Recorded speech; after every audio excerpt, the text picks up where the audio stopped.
은혜 받으신 말씀은 출애굽기 20장 19절의 말씀입니다.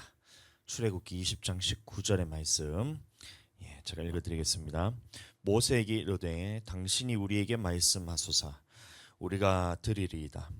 하나님이 우리에게 말씀하지 말게 하소서 우리가 죽을까 하나이다. 아멘. 자, 오늘 이 말씀을 가지고 하나님이 선지자를 세우신 이 배경이라는 제목으로 함께 말씀을 나눌 때에 은혜 받는 시간 되기 축복합니다.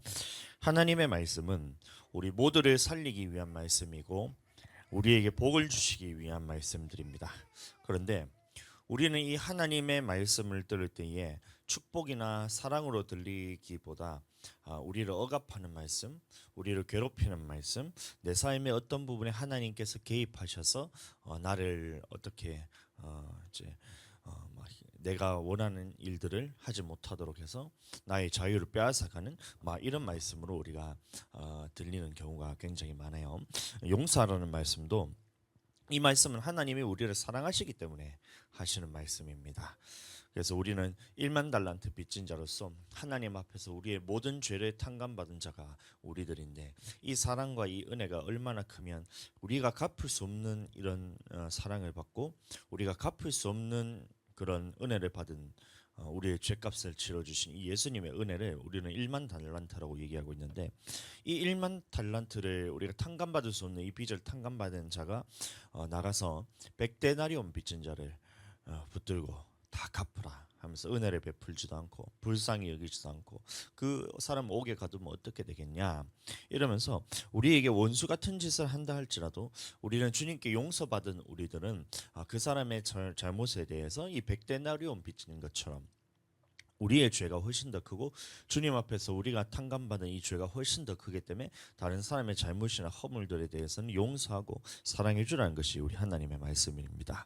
그래서 우리에게 비판하는 그 비판으로 우리가 비판받게 될 것이고, 우리가 헤아리는 그 헤아림으로 헤아림을 받게 될 것이고, 이렇게 말씀하신 것이고, 또 이 주기도문에서도 마찬가지로 우리가 우리에게 죄 지은 자를 사하여 준 것 같이 우리 죄를 사하여 주옵시고 이렇게 말한 것처럼 우리는 다른 사람의 이 죄에 대해서 용서하지 않거나 원수에 대해서 원수로 갚거나 이렇게 돼버리면 하나님 앞에서 이 1만 달란트 빚 갚아주신 것조차도 다시 한번 갚게 옥에 넘겨지게 된다는 것이 하나님의 말씀이요. 그러니까 이 용서라는 말은 그 사람의 죄에 대해서 너는 관여하지 말고, 그 사람이 죄를 짓고 하나님 앞에 심판받을 짓을 한다 하더라도 너는 그 사람과 같이 심판받는 자가 되지 말라.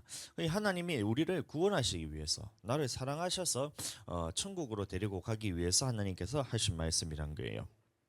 너만은 마귀에게 속지 말고, 마귀가 우리에게 원수 같은 짓을 했다면 너는 그 마귀에게 속지 말고 하나님께 속한 자가 되어서 구원받으란 말인데, 이것을 우리는 왜 항상 하나님의 말씀으로 들을 때에 이게 왜 사랑으로 들리지 않을까? 왜 나를 죽이려고 나를 죽이려는 말로 들릴까? 이게 오늘 말씀의 기본적인 그런 주제입니다. 자, 오늘 출애굽기의 말씀을 보시면 그 이유에 대해서 알 수가 있어요. 시내산에서 모세가 하나님의 말씀을 받는 장면을 보시면 이 모습은 이스라엘 백성들에게는 이 공포 그 자체였습니다. 모세가 하나님을 만나러 이제 시내산에 올라가는데 이스라엘 백성들에게는 자기 옷을 빨게 하고 그러면 그 말이 무슨 말이냐? 회개하고 돌이켜서 주님 앞에 거룩하고 성결하게 하라는 말이에요. 그래서 그렇게 성결하게 하고 이 시내산 주위를 진을 쳐가지고 이 진 안으로 들어온 사람들은 이것을 손도 대지 말고 돌로 쳐서 죽이라. 짐승이라 할지라도, 사람이나 짐승이나 할 것 없이 이 거룩한 진에 들어온 자들은 곧바로 돌로 쳐서 죽이라는 이 하나님의 말씀도 있고, 그래서 이 가까이 가지도 못하고 멀리서 지켜보기만 하는데 이 시내산의 모습을 보니 연기가 자욱한 거예요. 막 연기가 가득 차 있고 그 속에서 막 화산 폭발과 같이 옹기점 같이, 이렇게 옹기점이 뭐냐면 풀무불, 용광로 그런 거잖아요. 그 용광로에서 나타나는 이 불 같은 것들이 막 산에서 솟아오르고 우레와 번개와 나팔 소리와 같이 너무 엄청난 소리들이 막 들리고 이러니까 이게 얼마나 공포스러운지 이스라엘 백성들이 다 떨면서 보았다고 했어요. 모두가 그 진 가까이 가지도 못하고 진 바깥에 서서 진 바깥에 바로 있는 것도 아니고 저 멀리서 서서 시내산에 강림하시는 하나님의 모습을 보니까 이게 너무 두렵고 떨린 거예요.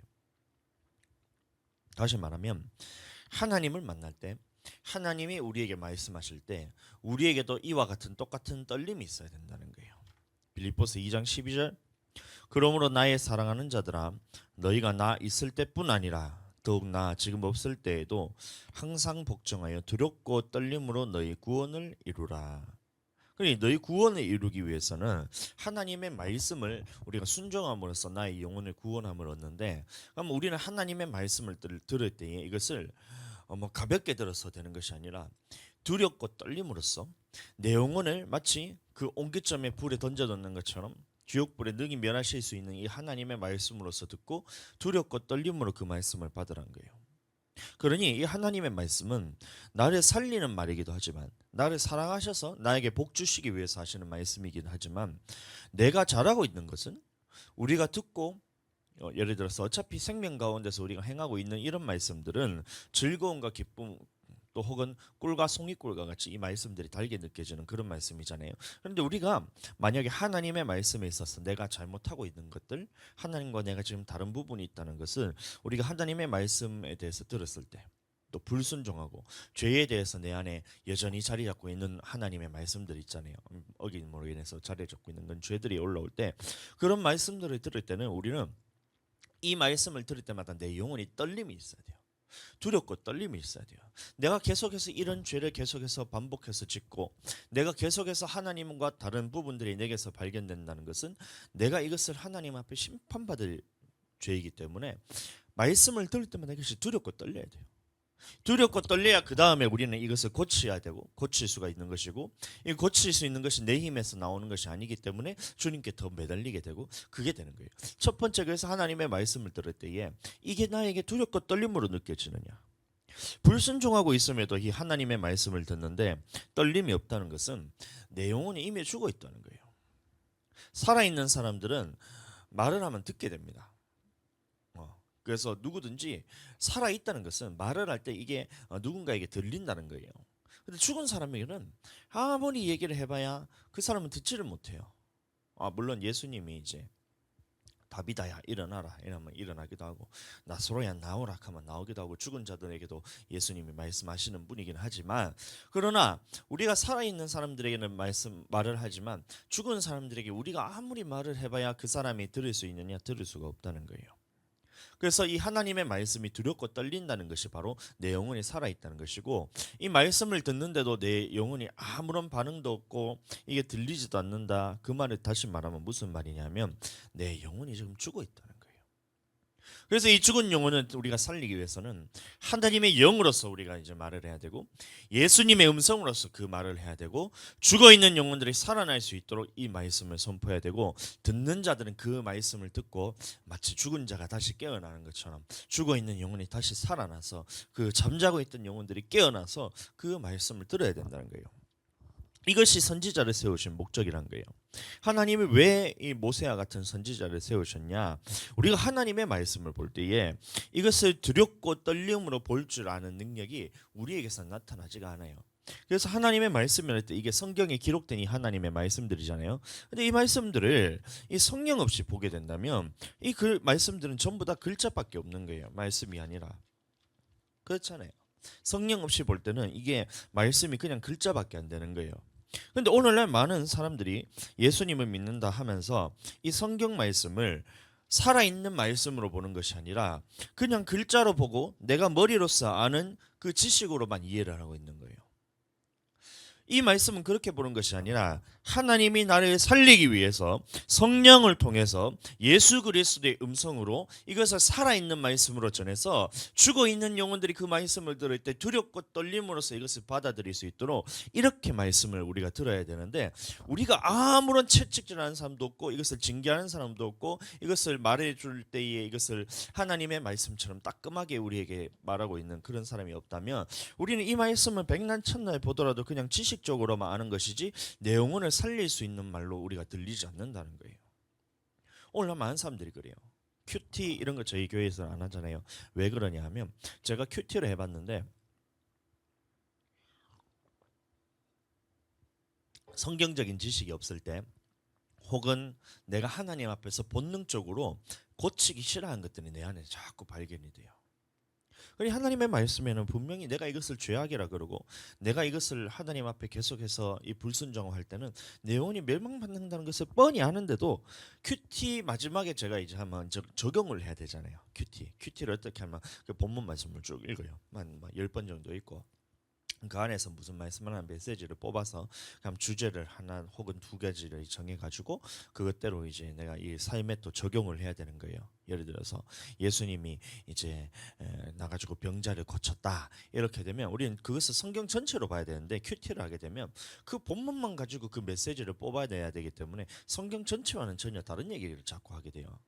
그럼 예수님이 예를 들어서 38년 된 병자에게 네 자리를 들고 일어나 걸어가라, 이렇게 말을 했다면, 그럼 우리는 메시지를 뽑아낼 수 있는 게 무한한데, 그 중에 가장 중요한 것은 뭐냐면, 이 죄를 인하여 그 범했던 이 죄를 통하여 이제 병이 들어왔던 거죠. 38년 된 병자가. 그럼 우리가 죄를 짓게 되면 우리에게도 똑같은 이런 38년 된 병자가 질병이 들어오게 된다. 그럼 우리는 이런 부분에 대해서 하나님의 말씀대로 순종하고 죄를 짓지 않아야 우리는 이런 모든 질병에서 놓이게 된다. 그럼 나는 하나님의 말씀으로 순종해야 된다. 그럼 내가 어떤 말씀을 어기고 있느냐, 이런 말씀에 대해서 다 찾아서 해야 되는데, 이런 것들에 대해서는 하지 않고 그냥 예수님이 38년 된 병자를 고쳤으니 나도 그러면 예수님처럼 고침 받아야 되겠다, 이러고 끝나는 거예요. 이 생명력이 없다는 거예요. 예수님이 38년 된 병자를 고쳤다. 그럼 왜 고쳤냐? 그럼 그 무리를 불쌍히 여기고, 그럼 그 베데스다라는 은혜의 집에서 사람들이 그 하나님의 은혜를 기다리고 있었는데, 그 사람들은 전부 다 헛된 은혜를 기다리고 있었다는 거잖아요. 한 사람만 선착순으로 은혜 주는 것이 아니잖아요. 그럼 이게 전체적으로 봤을 때는 하나님은 네가 어떤 사람이든지, 네가 무슨 질병을 가지고 있든지, 네가 어떤 죄를 지었든지 하나님께서는 너에게 은혜를 주시기 위한 분이다. 그래서 벳에스다라는 그런 집에서만 네가 있을 것이 아니라 예수님이 은혜를 주시는 분이기 때문에 예수님께로 나아가야 된다. 이렇게 이제 결론이 나야 되는데, 그거를 봤을 때는 아무것도 없는 거예요. 생명력이 있지 않은 거예요. 내가 주님을 만나기 위해서 내가 어떻게 내 죄를, 이것을 하나님 앞에 발견해서 다시 죄를 짓지 않아야 내가 이 병이 내게 다시 생기지 않는데, 그럼 이런 부분들에서 발견될 수 있는 것들이 아무것도 없으니 하나님의 말씀을 읽고 난 다음에 마음은 좋아요. 왜냐하면 말씀을 읽었기 때문에 기분은 좋아요. 근데 결론이 생명을 살리는 말로서 가지 않고 항상 내 지식 수준에 머물러 있고, 항상 보면 내이 지금 있는 내 환경에 대해서 이 말씀을 맞추게 되고, 또 내가 할 수 있는 말씀들은 기쁨으로 받아들이는데 내가 도저히 못할 말씀들에 대해서는 버리게 되고, 이런 말씀, 이렇게 되니까 이거는 하나님의 말씀을 큐티한다고 이게 내가 영원히 살아나는 것이 아니구나.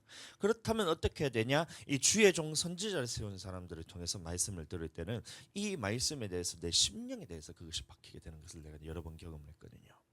내가 고민하는 것이 있어요. 그럼 내가 보면 그때 당시에 내가 20살 때 예수님 믿었을 때 제게 무슨 고민이 있었냐? 이 부모님과의 갈등이 있었던 거예요. 아버지와의 갈등이 있었던 거예요. 그럼 이 부분에 대해서 어떻게 해결해야 되느냐?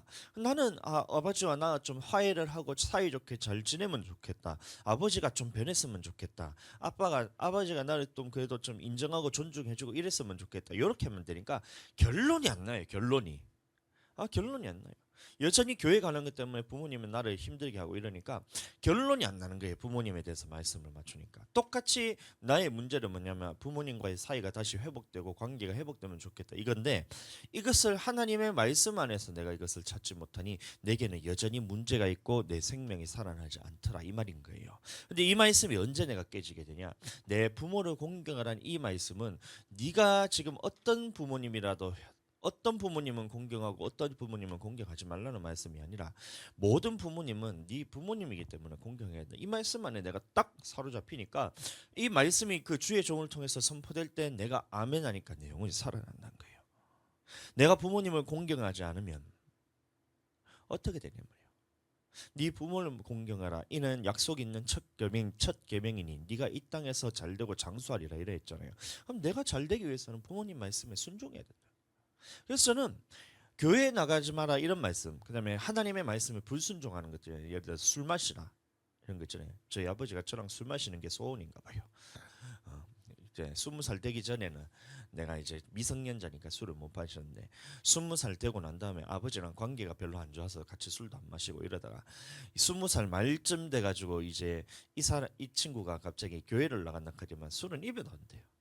부모님 입장에서 네 아들과 한번 술 한 번 마신 게 그렇게 소원인데 제가 그 말을 안 듣는데 아버지는 그 술 마시는 걸 초반에 얼마나 저한테 그렇게 강요를 했는지 몰라요.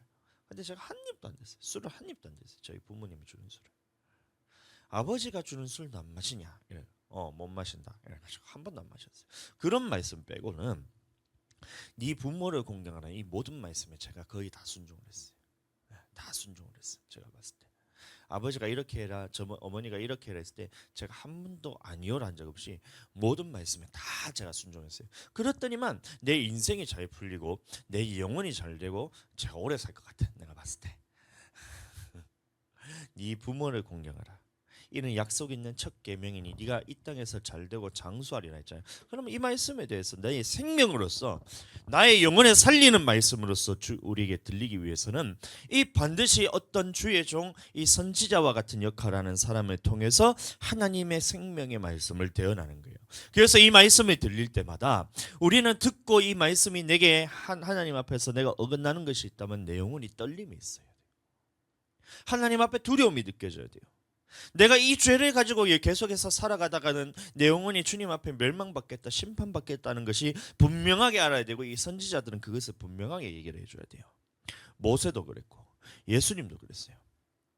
다시 말하면 예수님과 모세는 이 생명의 말씀을 전하기 위해서 우리의 심령에 대놓고 하나님의 말씀을 선포하는 거예요. 내 영혼에 대놓고 죽어있는 영혼에 대해서 말씀을 선포하기 때문에 이 영혼이 떨림이 있다는 거예요. 그런데 항상 마귀는 이 하나님의 말씀을 가려서 생명으로 역사하지 못하도록 막아요. 그러니 이 주의 종, 다시 말하면 선지자로서 부르심 받은 주의 종은 이 죄에 대해서 성도들을 볼 때 어떤 목사님이 이렇게 하더라고요. 원고 같은 거 다 필요 없어. 왜 그러냐면 이 성도들의 얼굴을 보면 그게 전부 다 원고인 거예요. 영적으로 분별이 되니까 이 사람이 무슨 죄를 지었는지 그것이 눈으로 다 보이게 된다는 거예요. 영안이 열리면. 그럼 이 사람이 지금 무슨 죄를 가지고 있냐? 지금 우리 교회에 하나님께서 하시는 말씀이 뭐냐? 이거를 내가 공부해서 될 것이 아니라 이 말씀 도중에 하나님께서 그것을 다 주신다는 거예요. 저도 그렇게 됐으면 좋겠어요. 그렇게 되고 있기도 하고.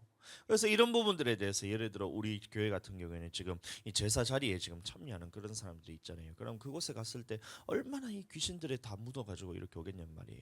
여러분, 그러나 믿음 가지고 그 자리를 여러분들 피하기도 하고 그런 제사 음식을 먹지도 않고 막 그렇게 하는 것들은 이어서 믿음의 싸움은 있기는 하지만 그것은 온전하지 않다는 거예요. 그 자리에서 떠나야 되고 참여도 하면 안 됩니다.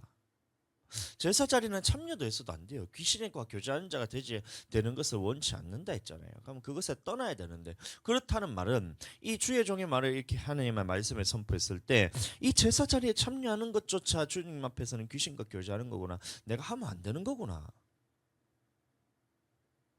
그렇게 알아야 된다는 거예요. 내 자식도 그 자리에 여러분들 내어주시면 안 돼요. 그러면 이 말씀을 선포할 때 이 영혼이 살아날 수 있도록, 이 죽어있는 영혼들이 살아날 수 있도록 그것을 주의 종을 통해서 생생하게 하나님의 생명의 말씀으로 이렇게 전할 때 그 영혼이 살아나는 역사가 있게 되는 거예요. 근데 이 주의 종을 통해 말하지 않으면 여러분들 그 말씀을 볼 때마다 어떻게 보이겠어요? 아, 그래, 하나님의 말씀을 보고 싶으면 보고 보기 싫으면 안 봐도 되잖아요. 제사 음식에 대해서 말한 것이 고린도전서에 쭉 나오는데 보면, 그러므로 나는 너가 이제 그 귀신과 교제하는 것을 내가 원치 아니하노라. 그러면 너희가 시장에 갔을 때 그런 음식들을 줄 때 그것을 묻지 말고 먹어라. 왜냐? 그것은 귀신에게 제사 드린 음식인지 이게 아닌 건지 네가 그것은 모르잖아. 그러니까 그 말을 안 할 때는, 모르고 먹었을 때는 그게 니한테는 아무런 영향을 주지 못한다. 그냥 먹어도 된다는 거예요.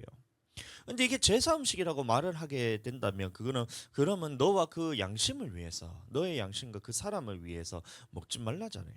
먹는 순간 네가 양심이 더럽혀진다는 거예요. 양심이 더럽혀진다는 것은 뭐냐면 주님 앞에 내 마음이 상했다는 얘기예요. 알고 나서 먹는다는 것은 여러분들 그게 이 귀신과 교제하는 것이고 이 귀신에게 내가 내어주는 것과 똑같아요. 그러니까 먹지 말라는 거예요. 그럼 이런 말을 했을 때에 여러분들 이 주의 종을 통해서 그렇게 하지 말라는 말을 듣기 싫으면 여러분들 성경을 볼 때 그 말씀 보지 않아도 돼요. 여러분들 그냥 보다가 쭉 보면 야 하나님께서 자유하게 하라 하셨구나. 그냥 먹어도 되고 먹지 말라도 했구나. 근데 귀신과 교제하는 거 그래 나는 귀신과 교제만 안 하면 되지 제사 음식 먹으면 되지 하고 먹어버리잖아요. 오늘날 큐티한다는 많은 사람들이 그러고 있어요. 이 주의 종을 통해서 이 생명의 말씀으로서 들려야 되는데 이것을 자기가 육신의 눈으로만 보면서 이것을 하나님의 말씀으로 듣지도 않고 생명으로서 듣지도 않고 이것을 두렵고 떨림으로 듣지 않으니 그 음식을 그대로 먹는 거예요. 그럼 어떻게 되겠어요? 그 영혼이 여전히 죽어 있는 상태로 있고 하나님 앞에서 죄인으로서 결국에는 마지막에 심판받는 쪽으로 계속해서 끌려간다는 거예요. 할 수만 있다면 저는 그곳에 가지 말라 하고 싶어요. 하지 말고 차라리 교회 와서 제사 음식 말고 차라리 주님 앞에서 우리가 맛있게 음식 만들어서 먹으면 되잖아요. 뭐하러 그 죽은 귀신한테 그걸 제사 드리냐 말이에요. 조상신들을 섬긴다 하는데 그 조상신들 하나도 아니에요. 귀신이 여러분들한테 분장을 해가지고 변장을 해가지고 조상처럼 나타나는 거지 실제로 나타나는 거 본 적도 없잖아요 여러분들. 근데 무슨 조상신들이 와가 그걸 다 먹는다 그런 거예요. 조상신들이 하나님 앞에 서가지고 천국 아니면 지옥 갈지 이것을 지금 딱 결정돼가지고 예수님 믿은 사람들은 낙원에서 기다리고 있고 예수님 안 믿은 사람들은 음부에 들어가가지고 그러겠고 그건데 지금 이 땅에 올 수도 없고 다시 내려갈 수도 없는 곳인데 큰 구렁텅이가 있다 했잖아요. 이 나사로와 이 부자가 죽었을 때 이 부자가 얘기하는 거예요. 아브라함에게 나에게 이 혓바닥에 물 한 방울 찍어가지고 내 혀를 되게 하소서. 그래서 시원하게 하소서. 너와 나 사이에 큰 구렁텅이가 있어서 내가 글로 가고 싶어도 못 가고 네가 일로 오고 싶어도 못 온다는 거예요. 그것과 마찬가지로 우리는 사는 사람들은 살아있는 사람들은 이 낙원이나 음부로 들어갈 수가 없어요. 산채로나 죽어야 들어가는 것이지. 산채로 음부에 빠진 사건이 한 번 있었는데 그 고라 다단 아비람이 이 주의 종을 대적하다가 모세를 대적하다가 산채로 스올에 들어갔대죠. 음부에 빠져버렸다 했어요. 그거는 그러면 살아있는 채로 들어갔지만 들어가자마자 곧바로 죽어버려요. 육신을.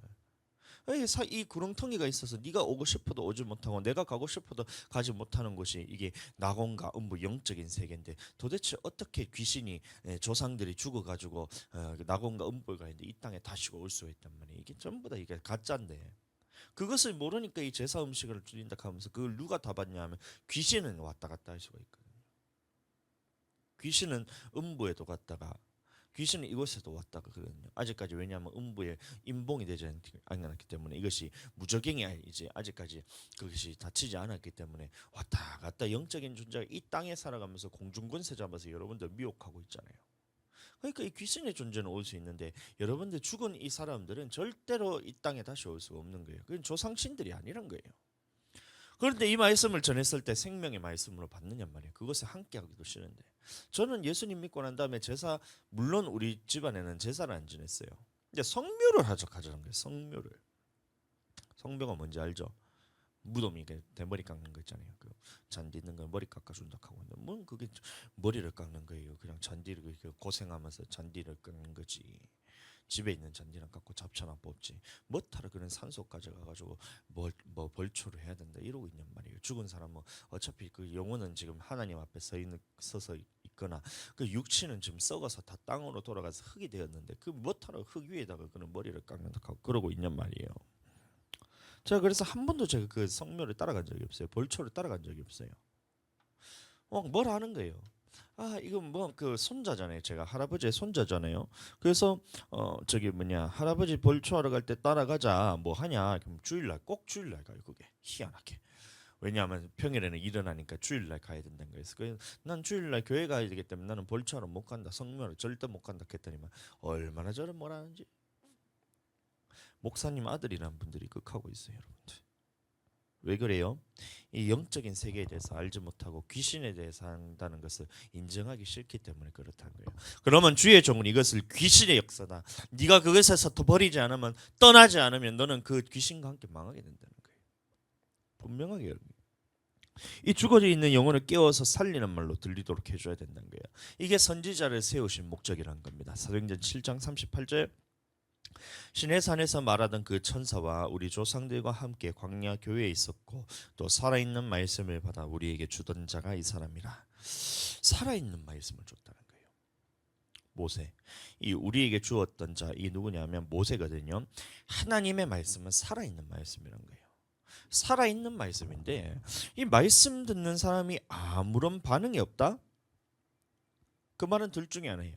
이 전하는 사람이 그 말씀을 생명력 있게 전하지 않거나 아니면 네 영혼이 죽어 있거나요. 히브리서 4장 12절 하나님의 말씀은 살아있고 활력이 있어 좌우의 날선 어떤 검보다도 예리하여 혼과 영과 및 관절과 골수를 찔러 쪼개기까지 하며 또 마음의 생각과 뜻을 판단하니 그러니 하나님의 말씀은 살아있다는 거예요. 살아있는 말씀이 여러분들에게 선포되는데 이 듣는 사람이 아무런 반응이 없다? 그렇다면 여러분들 둘 중에 하나는 거예요. 이 전하는 사람이 이것을 생명력 있게 전하지 못하거나 아니면 듣는 사람이 아직까지 살아있는 것이 아니라 영혼이 죽어 있어서 들을 귀가 없던가 둘 중에 하나입니다. 그러나 여러분 결과는 똑같아요. 말씀이 살아서 역사하지 않는 것은 똑같습니다. 그러나 저는 이 생명의 말씀을 저는 전하고 있어요. 왜냐하면 어떤 사람은 그 말씀을 들을 때 살아나는 사람이 있거든요. 그러면 그 말이 뭐냐? 이 사람은 살아나고 이 사람은 안 살아났다. 그러면 생명력이 있는 말씀을 전하는 것은 문제가 없다는 거예요. 말씀을 전할 때 이 사람이 살아나기 때문에 영혼이 깨어나고 이 사람이 영혼이 다시 하나님 앞에서 죄에 대해서 돌이키고 하나님 앞에서 내가 이것을 영혼이 살아나기 위한 쪽으로 계속해서 이 영혼이 자라가고 있는 것을 보면 이 말씀이 선포되는 것은 생명의 말씀으로 선포하고 있어요. 그런데 듣는 사람이 그 말씀을 들을 때에 자기 영혼이 아직까지 죽어서 그것을 듣지 못하고 있다는 거예요. 얼마나 이게 안타까운지 몰라요. 이 주의 종은 이 살아있는 말씀을 전하기 위해서는 내가 먼저 살아있는 말씀으로 받아야 됩니다. 내가 먼저 생명으로 되냐. 원수를 사랑하라 했을 때 이번 주 말씀이었잖아요. 이 원수까지도 우리가 하나님 앞에서 사랑해야 된다. 용서하고 이것을 참는 것은 그것은 이기는 것이 아니다. 이것을 이기기 위해서는 우리가 어떻게 해야 되냐? 사랑해야 된다. 이거잖아요. 사랑해야 된다. 그러면 이 사랑하기 위해서는 원수를 사랑하라는 말이 생명력으로 전하기 위해서는 내가 먼저 원수를 사랑해 본 경험이 있어야 돼요. 주의 종 다윗 목사가 이 원수를 사랑하라고 말을 하는데 이 다윗 목사에게는 원수를 사랑해 본 경험이 없어요. 그러면 이게 생명력으로 나타나냐? 나타나지 않아요. 그래서 이 생명력으로 나타난다는 말은 먼저 주의 종이 하나님 앞에서 이 원수를 사랑하는 그것을 경험해야 됩니다. 그럼 처음에 어떻게 되냐? 나는 원수를 사랑해야 된다는 말씀을 들을 때 내가 두렵고 떨림으로 이것을 받아야 돼요. 이 두렵고 떨림으로 내가 원수를 사랑해내지 못하면 나는 하나님 앞에 심판받을 존재라는 것이 너무나 생생하게 알아져야 돼요. 그래야 그 다음 단계로 넘어가는 겁니다. 그래서 이것을 원수를 사랑하기 위해서 내가 하려고 해봐야 어차피 내 힘으로는 되지 않거든요. 이것을 가지고 그래서 주님 앞에서 붙들고 씨름하며 하나님의 성령으로서 나를 붙들어서 이 원수에 대해서 사랑하는 마음이 하나님을 통해서 내가 부어져야 이게 가능한데 나이가 하나님이 부어져서 이 사랑하는 능력을 가져서 누구든지 봤을 때 이게 원수까지도 사랑하는 것을 경험한 사람들은 원수를 사랑하는 말이 이게 하나님 앞에서 생명력으로 나타나게 된다는 거예요. 이것에 대해서 얼마나 통곡하고 주님 앞에서 자복하고 눈물로서 회개하고 그런 경험이 있으면 이게 내게 생명력으로 역사했기 때문에 내가 말을 할 때는 이것이 생명력으로 나타나게 된다는 거예요. 제가 20살 때 그걸 다 했다는 거예요.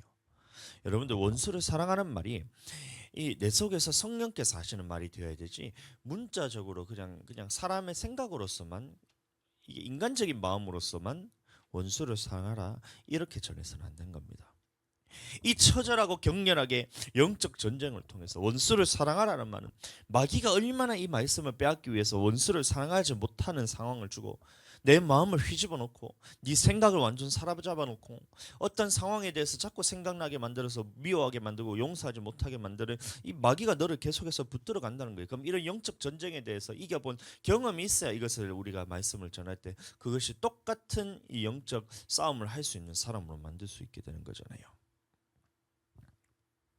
원수란 것이 진짜 한번 생겨본 사람은 알잖아요. 여러분들도 원수 같은 사람이 있다면 생각해보면 알잖아요.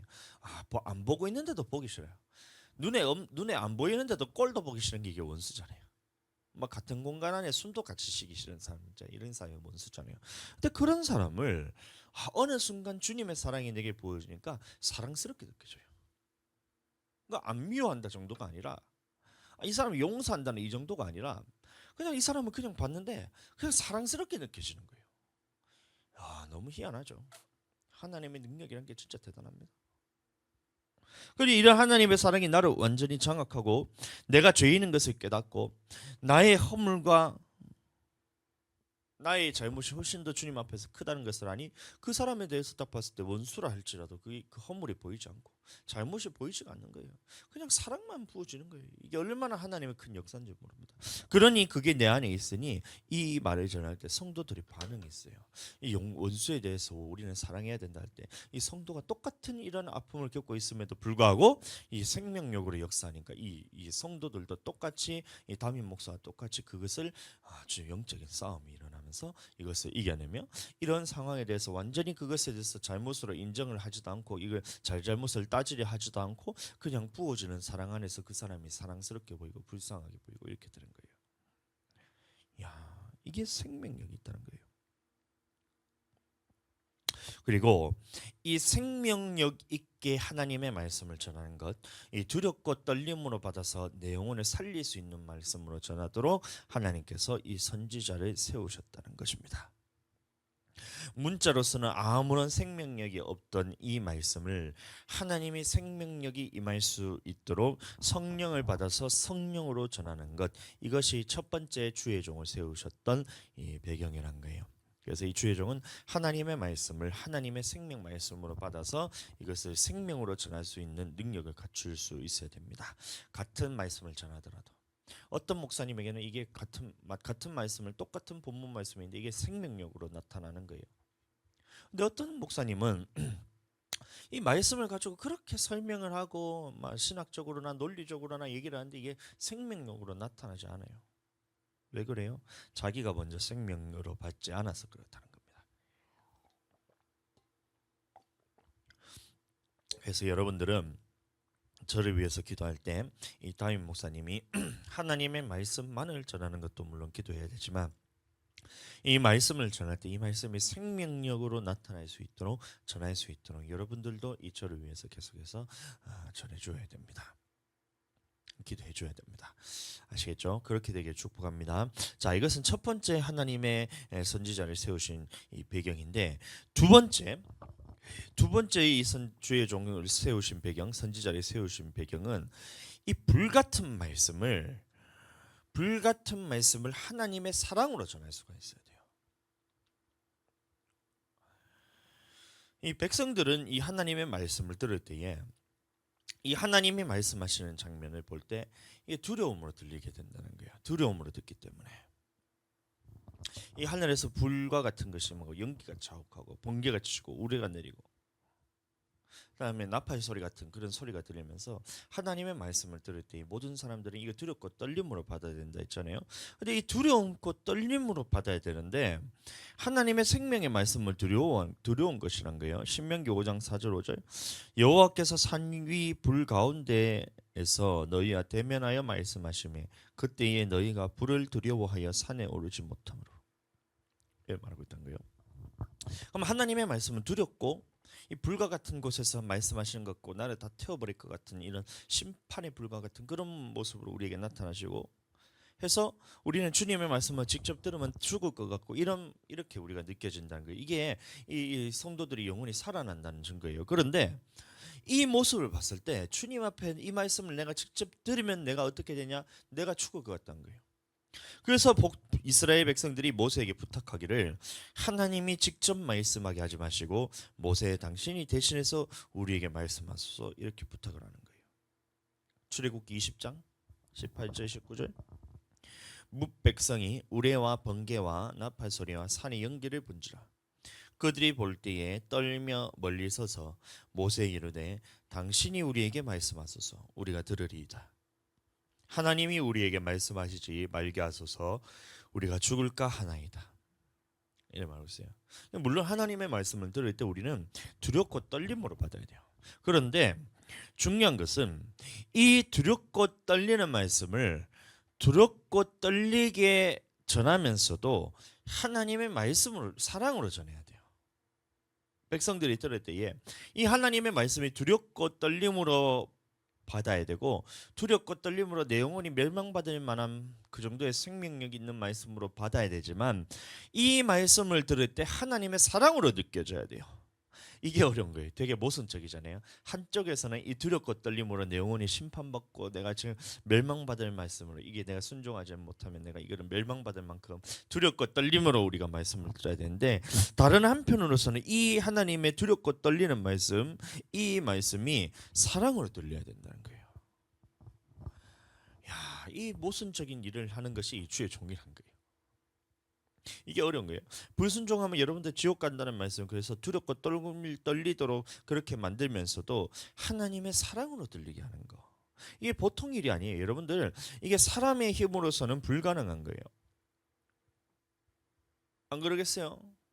너 죽는다 하는데 너 사랑한다 하면 여러분들, 그게 여러분들 사랑으로 들리겠어요?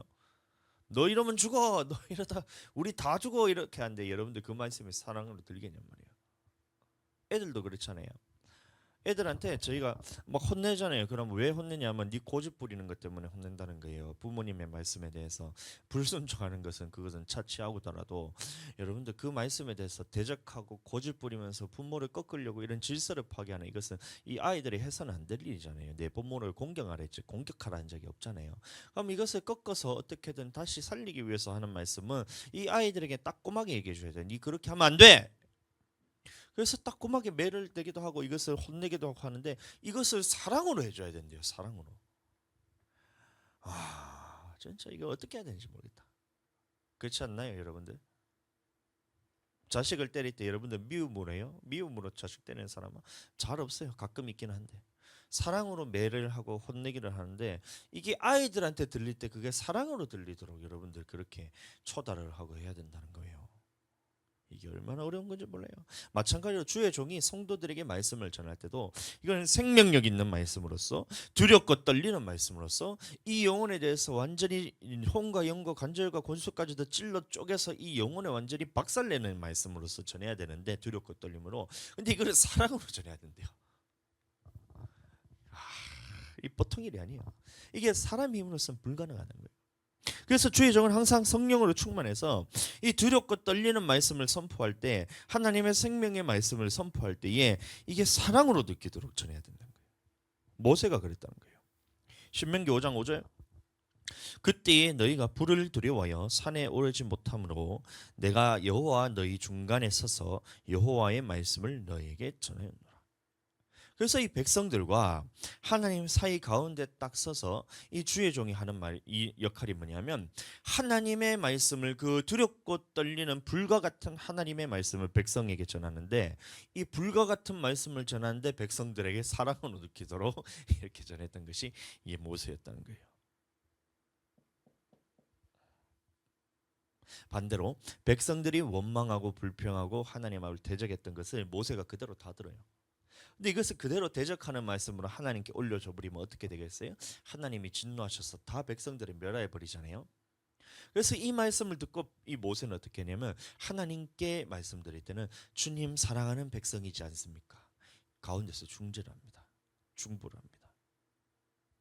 이게 주의 종의 역할이란 거예요. 하나님이 말씀하시는 생명력 있는 불과 같은 말씀을 백성들에게 전할 때는, 이것을 백성에게 전할 때 그 말씀에 대해서 변개시키면 안 되지만, 이것을 전할 때 이 불과 같은 말씀, 채찍과 같은 말씀, 나의 생명을 정말 불에 멸해 버릴 수도 있을 것 같은 이 불과 같은 말씀을 이 전했을 때는, 두렵고 떨림으로 전했을 때 백성들이 그것을 두렵고 떨리도록 느끼게 하면서도 이것을 하나님의 사랑으로 전했어요. 이걸 얼마나 이게 보통 일이 아닌 거예요. 반대로 백성들이 주님께 원망하고 불평하고 대적하고 이런 말씀을 그대로 모세가 다 받아요. 그러나 이것을 하나님 앞에, 하나님 얘네들 좀 어떻게 좀 해주세요 하면서 이렇게 안 했다니까요. 그것을 그대로 다 받아서 주님께 올려드릴 때는, 이 백성들이 하나님 이런 상황에서 주님 다 아시잖아요. 이 백성들을 불쌍히 여기소서, 하나님께서 아시나이다. 주님, 이 사람들이 지금 이렇게 되는 거 얘네들 때문 아닌 거 알잖아요. 주님 좀 봐주세요. 이 사람들 멸망시키면 도대체 하나님의 이름이 어떻게 되겠습니까 하면서 이 가운데서 딱 중재를 하는 거예요. 이게 선지자 세우신 배경이라니까요. 근데 오늘날 주의 종이 많이 실수를 하는 것들이 뭐냐면, 이 하나님과 백성들 사이에 서는 것까지는 잘해요. 그래서 주님의 말씀을 백성들에게 전하는데, 이 하나님의 말씀을 여과 없이 그냥 두렵게만 전하는 거예요. 그렇게 살 거예요. 말씀에 불순종하면서 살 거예요. 막 그렇게 하다 지옥 가요. 말씀 순종 안 할 거야. 막 이런 거예요. 물론 말씀에 순종해야 돼요. 여러분들 근데 말하는 게 참 들어보면 희한해요. 보면 하나님의 말씀을 있는 그대로 전해야 된다는 거예요. 그러면 그 단단한 식물을 그대로 먹어야 된다는 것인데, 여러분들 생각해 보세요. 그러면 단단한 식물을 그대로 먹어야 되니까 여러분들 무 깔아 먹으세요 하고 무 던져주면 여러분들 그걸 잘 먹겠어요? 여러분들 하나님의 말씀이 무라고 생각해 보세요. 하나님의 말씀이 무니까 여러분들 무 먹어야 돼요 하면 딱 좀 갈갈이 좀 갈갈이 하면서 그 맛있게 먹냔 말이에요. 먹을 수가 없잖아요. 이게 맛이 없고 맛대가리가 없어서 저는 무 생으로 먹는 거 진짜 싫어합니다. 맛있게 먹는 사람도 있다 하는데 저는 맵고 쓰고 막 뜰고 이래가지고 별로 싫어해요. 그러면 어떻게 하느냐? 물을 요리를 해야 되잖아요. 다다다다다다다 해가지고 먹기 좋도록 자르고, 이것을 먹기 좋도록 요리도 하고, 국에 넣을 때는 좀 푹 삶아가지고 이게 뭐 우려 나오도록 해가지고 무도 이게 양념도 잘 배게 하고, 조림 같은 데는 듬성듬성하게 썰어가지고 이것을 양념이 잘 배도록 쭉 졸이갖고 그렇게 해야 되고, 또 무생채 같은 거 할 때는 여러분 채를 쳐가지고 이것을 뭐 초에 절이가든 먹고 얇게 펴든지 요리를 해야 되는데, 하나님의 말씀이라면서 하나님의 말씀이 무기 때문에 너는 무를 처먹으라 하면서 그냥 이렇게 주는 거예요. 여러분. 여가 없이.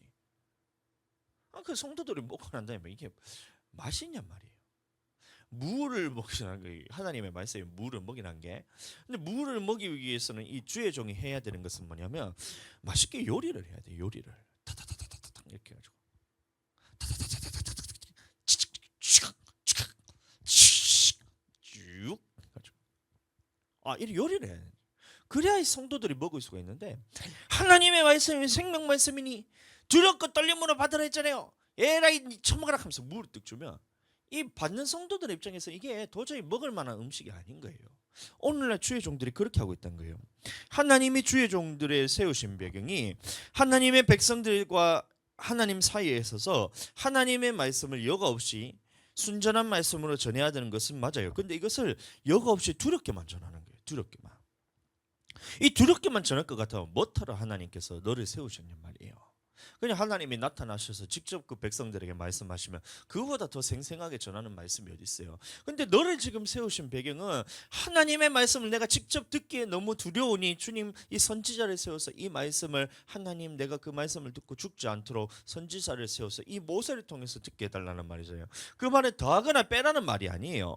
더하거나 빼라는 말이 아니라 같은 말을 할지라도 이 하나님의 두렵고 떨리는 말씀을 사랑으로서 백성에게 전할 수 있도록 이 선지자를 세우셨다는 거예요. 아멘. 이게 이 주의 종을 세우신 배경이라는 거예요. 출애굽기 20장 20절 모세가 백성에게 이르되 두려워하지 말라. 그래서 가장 먼저 했던 것이 뭐냐면 두려워하지 마라. 하나님이 시내산 가운데서 옹기장같이 불타는 곳에서 너희에게 강림하셨다 할지라도 너희는 두려워하지 말라는 거예요. 딱 중절하는 거예요. 하나님의 생명 말씀을 선포할 때에 백성들이 너무 이게 덜덜덜 떨리고 있는 거예요. 두렵고 떨리는 거예요. 그런데 이제 하나님의 말씀에 대해서 선포를 할 때 가장 먼저 했던 것이 백성에게 두려워하지 마라. 하나님이 임하심은 너희를 시험하고 너희로 경외하여 범죄하지 않게 하려 하심이라. 그래서 하나님이 너희에게 말씀하신 것은 너희를 죽이기 위해서 하는 말이 아니란 거예요. 네 영혼을 살리기 위해서 하는 말이다. 너를 사랑해서 하는 말이다. 너로 하나님을 경외하여서 범죄하지 않게 해서 마침내 너희가 복을 받게 하기 위해서 하나님께서 너희에게 이렇게 말씀하시는 것이지 너희를 죽이려는 말씀이 아니다. 이런 거예요. 하나님의 말씀이 두렵고 떨림으로 들어야지만 반대로 두려워하지 말래요. 무슨 말이냐? 모든 하나님의 말씀은 내 생명과 직결되기 때문에, 나의 영생과 직결되기 때문에 이만큼 우리는 그 말씀을 들을 때 무겁게 들어야 된다는 거예요. 무겁게. 가볍게 여겨서는 안 된다는 거예요. 그게 사소한 죄라 할지라도 이 주님 앞에서는 죄예요. 그게 생명이 왔다 갔다 하는 문제로 우리가 봐야 된다는 거예요. 그래서 말씀을 전할 때는 무겁게 전해야 됩니다. 이 우사가 이 언약궤를 붙을 때 이건 인간적으로 볼 때는 이거는 하나님의 언약궤가 떨어지는 것을 보호하기 위해서 당연히 하나님의 언약궤가 중요하니까 그것을 붙잡아야 되는 것이 우사 입장에서는 그런 거예요. 하나님을 위해서 했다는 거예요. 그런데 더 중요한 것은 하나님의 말씀은 성물은 만지지 말라 그랬거든요. 이 성물은 만지지 말고 이 언약궤 같은 경우에는 이 고아 자손들이 고에다가 이게 고리를 메어가지고 이 봉을 그 고리에 끼워가지고 이렇게 이 고아 자손들이 들고 가야 돼요. 어깨에 메고 가야 돼요. 다른 사람들 언약궤에 대해서 손대면 바로 죽인다는 하나님의 말씀이 있단 거예요. 그런데 우사는 이 하나님의 말씀을 두렵고 떨림으로 받은 것이 아니라 가볍게 받았다는 거예요. 가볍게. 그러니 우리가 하나님의 말씀을 두렵고 떨림으로 받으라는 말은 이 말인 거예요. 모든 말씀에 있어서 내 생명과 직결되는 문제이기 때문에, 내 영혼이 살았냐 죽느냐의 문제이기 때문에 어떠한 말씀을 듣더라든지 우리는 이 두렵고 떨림으로서 하나님의 말씀을 들어야 되는 거예요. 무겁게 들어야 되는 거예요. 반면에 두려워하지 말라는 말씀은 뭐냐면, 이 말씀을 우리에게 하신 것은 나에게 생명을 얻게 하기 위해서 하시는 말씀이에요. 그러니 성물을 만지지 말라, 이것은 네가 죽으니까 그것을 하지 말라는 거예요. 너의 생명을 얻게 하기 위해서 하는 말씀이니, 지키는 자들에게는 이것은 두려워할 말씀이 아니라 하나님이 사랑하시는 말씀으로서, 하나님이 나를 사랑하사 이 땅에서 마침내 내가 그 시험을 통과해서 복 주기 위해서, 또 죽어서는 최고의 영적인 복인 하나님 앞에 영혼 구원을 받고 천국으로 들어가게 하기 위해서 우리에게 하신 말씀이어서 말씀이란 거예요. 그래서 이 하나님의 말씀은 우리에게 두렵고 떨리는 말씀이긴 하지만 이것이 하나님의 사랑으로 느껴져요. 아멘. 그래서 이 주의 종은 하나님의 말씀을, 모든 하나님의 말씀을 하나님의 사랑으로 줘야 돼요. 내 영혼을 사랑하사 이 땅에서는 하나님의 그 모든 축복을 받고 죽어서도 내 영혼이 구원받을 말씀으로 전해야 되고, 이게 선지자를 세우신 이유, 오늘날 이 주의 종 담임 목회자를 세우신 이유입니다. 이게 똑같다는 거예요. 선지자를 세우신 이유나 담임 목회자를 세우신 이유나 똑같아요.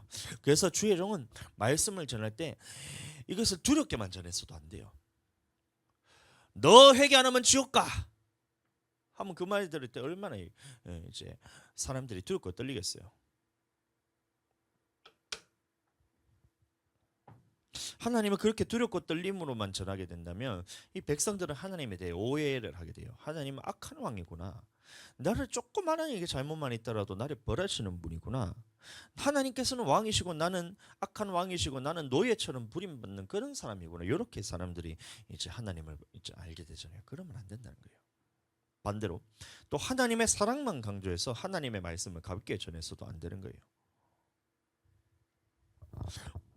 오늘날 이 기독교 내의 독버섯처럼 스며져 있는 사상이 뭐냐? 예수 그리스도를 주로 고백만 하면 천국 간다는 이 사상이에요. 이게 1950년도 이전에는 그런 사상 자체가 없었어요. 예수님을 주로 고백만 한다고 여러분들 천국 간다는 그 사상이 여러분들 없었어요.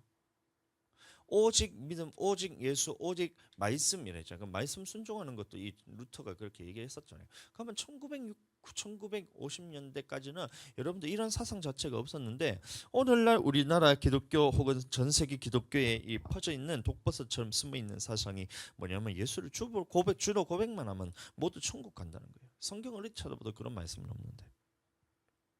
이거 누가 만들었냐면 이 목회자들, 신학자들이 만들었어요.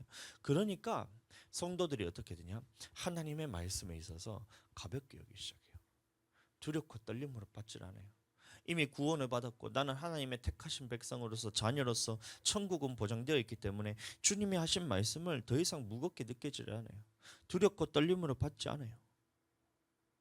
율법을 지켜야 되는데 우리는 마치 사람들이 나를 율법주의자처럼 그렇게 불릴 정도로 우리는 율법에 있어서 하나님의 모든 말씀에 순종해야 됩니다. 율법주의라는 그런 말을 듣더라 하더라도, 왜냐하면 그것이 내 영혼을 살리는 일이기 때문에.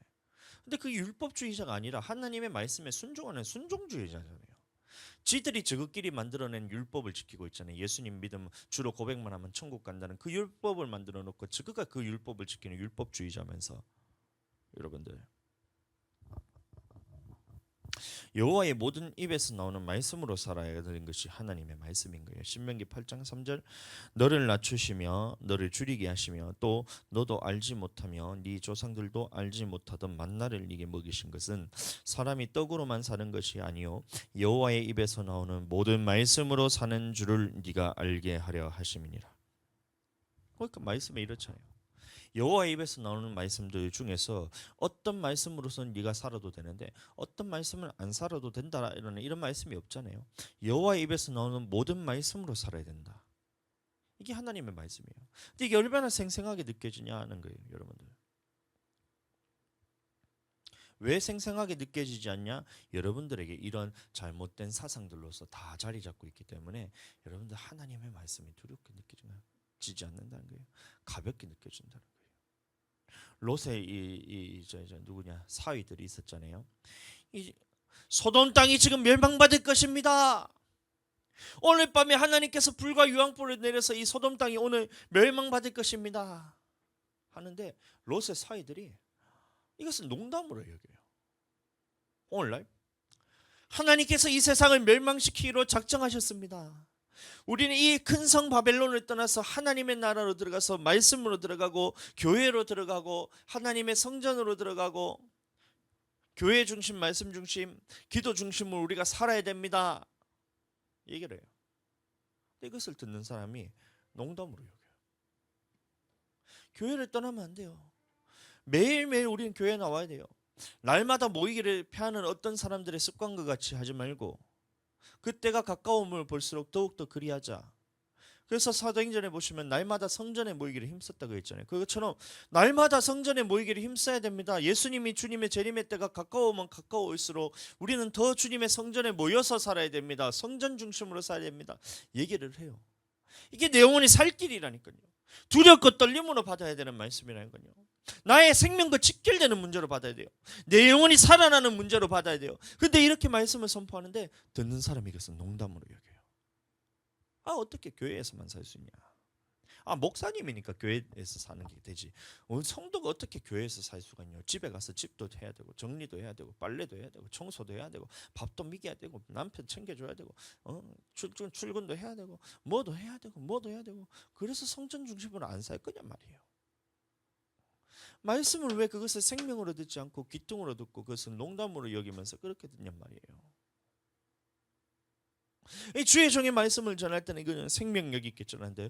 왜 들은 여인은 왜 그 영혼이 죽어 있는 채로 방치하면서 하나님의 생명 말씀을 그것을 들은 채도 하지 않으면서 농담으로 여기면서 그렇게 하나님의 말씀을 불순종하냔 말이에요. 먹고 사는 것이 생생하게 느껴집니다. 여러분들 안 먹으면 곧바로 배가 고파요. 돈 없으면 여러분들 불안해지고 이게 사단이 주는 불안인데 잠을 못 자면 졸리고 여러분들 이런 것들은 너무나 생생하게 느껴져요. 실제로 내 육신을 잡아끄는 힘이 있다는 겁니다. 근데 여호와의 말씀은 매일 먹지 않으면서도 자기가 영적으로 배고픈지를 몰라요. 자기 영혼은 지금 배가 굶어가지고 배가 고파가지고 너무 지금 굶주려서 뱃속에서는 천둥 소리가 들리고 있는데 꼬르륵 하면서 이 영혼이 지금 배불러서 배가 고파서 죽어가고 있는데 그것을 여러분들 캐치해내지는 못해요. 왜 그래요? 영혼이 죽어 있어서 그런 거예요. 영혼이 죽어 있어서 그렇단 거예요. 우리가 죽을 때 하나님 앞에 설 때 심판받을 때 여러분들 보세요. 이 땅에 살면서 네가 얼마나 맛있는 걸 많이 먹었냐, 얼마나 하루 세끼 삼시세끼를 그렇게 잘 챙겨 먹었냐, 얼마나 너희가 양을 많이 먹었나, 이걸로 여러분들 심판받는 게 아니에요. 이걸로 구원받는 것도 아니에요. 이거는 주님 앞에 딱 서는 순간 내가 이 땅에서 무엇을 먹었나, 무엇을 마셨냐, 무엇을 입었냐, 내가 어디에 사냐, 좋은 집에 살았냐, 좋은 환경에 내가 살았냐, 남들보다 잘 살았냐, 이 땅에 먹고 사는 문제에 있어서 여러분들 걱정 없이 살았냐, 이것들은 우리가 죽는 순간 여러분들 이것은 주님 앞에 다 잊혀져 가는 것들이에요. 썩어져 갈 것들이라니까요. 맨날 며칠에 내가 뭘 먹었냐, 이건 생명책에 기록된 게 아니에요. 어제 몇월 며칠이고 9월 어제 9월 9일이었잖아요. 9월 9일 점심에 뭐 먹었냐? 오늘 뭐 먹었지? 두 남자 닭갈비. 두 남자 닭갈비 가가지고 거기서 닭갈비 먹었다. 저녁에 뭐 먹었냐? 우리 마산에 가가지고 초밥 먹었잖아요. 주아랑 같이. 주아가 먹고 싶다고 해서. 그럼 주님 앞에 섰을 때에 야, 너 2024년 9월 10일 날 너가 두 남자 닭갈비를 먹었으니 너 구원. 이렇게 되는 게 아니잖아요. 9월 10일 저녁 너 초밥 같이 먹었으니까 너 구원. 근데 초밥 안 먹은 사람 너 다 실패. 너 뭐 구원 못 받아. 이렇게 될 것 같으면 여러분들 그거는 먹기 위해서 힘써야 돼요, 우리는. 근데 우리는 죽음 앞에서 하나님 앞에 섰을 때에 이런 것들로서 구원받고 심판받을 문제가 아니에요. 이런 것들이 썩어져 갈 것들에 대해서는 여러분들 배고프면 바로 곧바로 느껴지면서 그것을 채우기 위해서 여러분들 그렇게 노력하잖아요.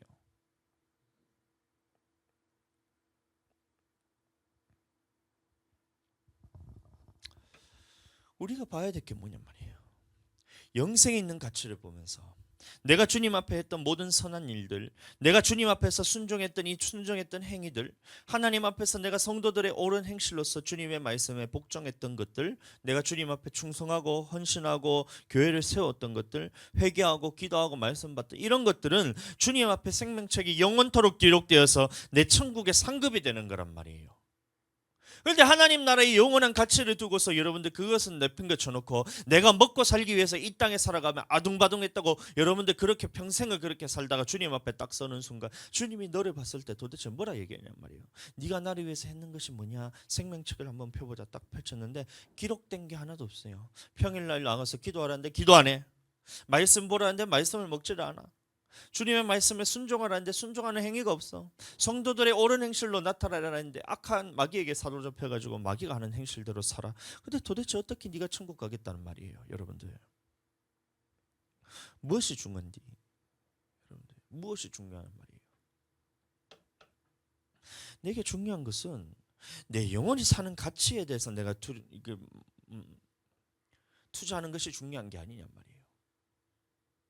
금투세 그거를 요새 또 이슈가 돼가지고 이것을 막 유지를 하느냐 폐지를 하느냐 하는데 여러분들 금투세 그것을 여러분들 폐지가 되든 그것이 통과가 되든 여러분들 그게 여러분들 영혼과 무슨 직결이 되냔 말이에요. 무슨 관계가 있냔 말이에요. 이 땅에 먹고 사는 문제 때문에 여러분들 그렇게 아둥바둥 살면서 왜 하나님 앞에 우리가 정말 이 짧은 인생을 통해서 이 짧은 인생이란 것을 통해서 우리는 준비를 해야 되는데 이 짧은 인생이란 것을 하나님의 일을 하면서 주님을 위해서 우리가 모든 것을 다 내어드려도 여러분들 평생을 우리가 살아가야 될 천국에서 그 가치보다 못한다는 것인데 왜 이 땅에 살아가면서 주님을 위한 가치로서는 살지 않냔 말이에요. 공부해야 됩니다. 돈 벌어야 됩니다. 여러분들 먹고 사는 거 해야 됩니다. 먹는 거 해야 돼요. 안 먹으면 배고파요. 저도 잠자는 거 해야 됩니다. 잠 안 자면 졸려요. 그러나 그 모든 것들을 하는 것도 여러분들 주님을 위해서 내 영혼의 가치를 위해서 영원토록 내가 살아가야 될 천국의 가치를 위해서 내 영혼 살아나는데 이 모든 것을 투자해서 그것을 얻어내야 되는 것이 그것이 더 지혜로운 거 아니냔 말이에요.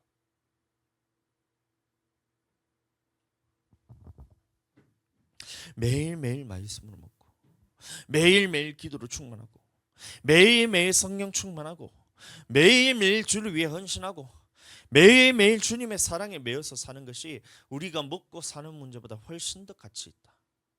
생명의 말씀이에요. 생명의 말씀. 생명의 말씀으로 들어야 돼요. 두렵고 떨림으로 들어야 돼요.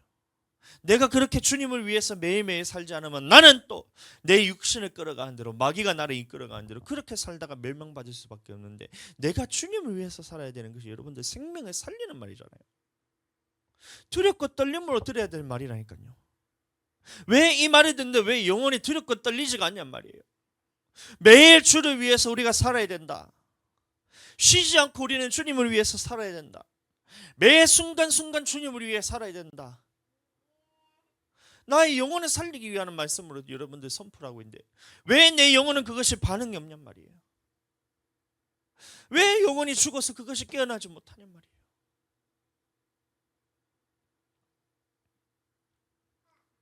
이게 하나님의 사랑이잖아요. 나는 너와 매일 교제하기를 원한다. 나는 너와 매일 대화하기를 원한다. 나는 매일 너와 만나기를 원한다. 나는 천국에서만 너와 사는 것이 아니라 이 땅에서도 너와 함께 하기를 원한다. 그러니 매일 나와 함께 교제하자. 이게 얼마나 사랑의 말씀으로 우리에게 하신 말씀이에요. 그 말을 듣는데 이것을 힘들어하고 나를 괴롭히는 것 같고 나를 종삼는 것 같고 나에 있는 자유시간을 뺏어서 주님이 빼앗아간 것 같고 영혼이 죽어 있다는 거예요. 그러니 여러분들 살아나게 되길 축복합니다. 내 영혼에 있어서 가장 중요한 것은 내 생명을 구원하는 것이 내 영혼에 있어서 가장 중요하다. 내 삶에서 가장 중요한 것은 내 영혼 살아나는 것이지, 내가 육신에 먹고 사는 것들에 대해서는 내가 영혼이 살리는데 전혀 도움이 되지 않으니 이 모든 것들을 주님이 내게 허락하셨으면 이것을 통해서 나는 남기는 장사를 하겠다. 주님 앞에서 내가 이것으로서 남기는 장사를 하여 나는 이 죽어가는 100년이라는 짧은 시간을 통해서 주님 앞에 영생을 사겠다. 영생을 살아가겠다. 이 땅에서도 그 영생의 가치를 가지고 내가 살아가겠다. 여러분들 그렇게 살게 되기를 축복합니다.